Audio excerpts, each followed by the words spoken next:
امریکہ کو ایران کے جائز مطالبات پر بھی اعتراض۔ ایرانی وزارت خارجہ کے ترجمان اسماعیل بقائی کا کہنا ہے کہ امریکہ سے کیے گئے تمام مطالبات جائز ہیں۔ ایران جنگ اور بحری قزاقوں کے خاتمے، ایرانی اثاثوں کی بحالی اور لبنان سمیت خطے میں سیکیورٹی کے قیام جیسے جائز مطالبات سے پیچھے نہیں ہٹے گا۔ ایران پر جنگ مسلط کی گئی تو بھرپور دفاع کیا جائے گا۔ سفارتکاری اور مذاکرات کے دروازے اب بھی کھلے ہیں۔ تہران قومی مفادات کے تحفظ کے لیے سیاسی راستہ اختیار کرنے کو ترجیح دے رہا ہے۔ ایران جنگ اور بحری قزاقوں کے خاتمے، ایرانی اثاثوں کی بحالی اور لبنان سمیت خطے میں سیکیورٹی کے قیام جیسے جائز مطالبات سے پیچھے نہیں ہٹے گا۔ ایران پر جنگ مسلط کی گئی تو بھرپور دفاع کیا جائے گا۔ سفارتکاری اور مذاکرات کے دروازے اب بھی کھلے ہیں۔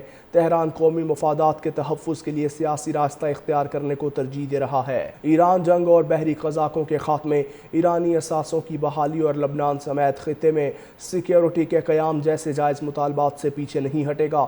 ایران پر جنگ مسلط کی گئی تو بھرپور دفاع کیا جائے گا۔ سفارتکاری اور مذاکرات کے دروازے اب بھی کھلے ہیں۔ تہران قومی مفادات کے تحفظ کے لیے سیاسی راستہ اختیار کرنے کو ترجیح دے رہا ہے۔ ایران جنگ اور بحری قزاقوں کے خاتمے، ایرانی اثاثوں کی بحالی اور لبنان سمیت خطے میں سیکیورٹی کے قیام جیسے جائز مطالبات سے پیچھے نہیں ہٹے گا۔ ایران پر جنگ مسلط کی گئی تو بھرپور دفاع کیا جائے گا۔ سفارتکاری اور مذاکرات کے دروازے اب بھی کھلے ہیں۔ تہران قومی مفادات کے تحفظ کے لیے سیاسی راستہ اختیار کرنے کو ترجیح دے رہا ہے۔ ایران جنگ اور بحری قزاقوں کے خاتمے، ایرانی اثاثوں کی بحالی اور لبنان سمیت خطے میں سیکیورٹی کے قیام جیسے جائز مطالبات سے پیچھے نہیں ہٹے گا۔ ایران پر جنگ مسلط کی گئی تو بھرپور دفاع کیا جائے گا۔ سفارتکاری اور مذاکرات کے دروازے اب بھی کھلے ہیں۔ تہران قومی مفادات کے تحفظ کے لیے سیاسی راستہ اختیار کرنے کو ترجیح دے رہا ہے۔ ایران جنگ اور بحری قزاقوں کے خاتمے، ایرانی اثاثوں کی بحالی اور لبنان سمیت خطے میں سیکیورٹی کے قیام جیسے جائز مطالبات سے پیچھے نہیں ہٹے گا۔ ایران پر جنگ مسلط کی گئی تو بھرپور دفاع کیا جائے گا۔ سفارتکاری اور مذاکرات کے دروازے اب بھی کھلے ہیں۔ تہران قومی مفادات کے تحفظ کے لیے سیاسی راستہ اختیار کرنے کو ترجیح دے رہا ہے۔ ایران جنگ اور بحری قزاقوں کے خاتمے، ایرانی اثاثوں کی بحالی اور لبنان سمیت خطے میں سیکیورٹی کے قیام جیسے جائز مطالبات سے پیچھے نہیں ہٹے گا۔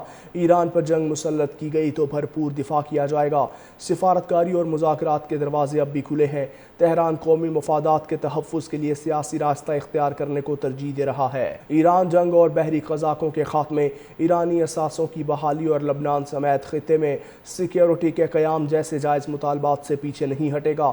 ایران پر جنگ مسلط کی گئی تو بھرپور دفاع کیا جائے گا۔ سفارتکاری اور مذاکرات کے دروازے اب بھی کھلے ہیں۔ تہران قومی مفادات کے تحفظ کے لیے سیاسی راستہ اختیار کرنے کو ترجیح دے رہا ہے۔ ایران جنگ اور بحری قزاقوں کے خاتمے، ایرانی اثاثوں کی بحالی اور لبنان سمیت خطے میں سیکیورٹی کے قیام جیسے جائز مطالبات سے پیچھے نہیں ہٹے گا۔ ایران پر جنگ مسلط کی گئی تو بھرپور دفاع کیا جائے گا۔ سفارتکاری اور مذاکرات کے دروازے اب بھی کھلے ہیں۔ تہران قومی مفادات کے تحفظ کے لیے سیاسی راستہ اختیار کرنے کو ترجیح دے رہا ہے۔ ایران جنگ اور بحری قزاقوں کے خاتمے، ایرانی اثاثوں کی بحالی اور لبنان سمیت خطے میں سیکیورٹی کے قیام جیسے جائز مطالبات سے پیچھے نہیں ہٹے گا۔ ایران پر جنگ مسلط کی گئی تو بھرپور دفاع کیا جائے گا۔ سفارتکاری اور مذاکرات کے دروازے اب بھی کھلے ہیں۔ تہران قومی مفادات کے تحفظ کے لیے سیاسی راستہ اختیار کرنے کو ترجیح دے رہا ہے۔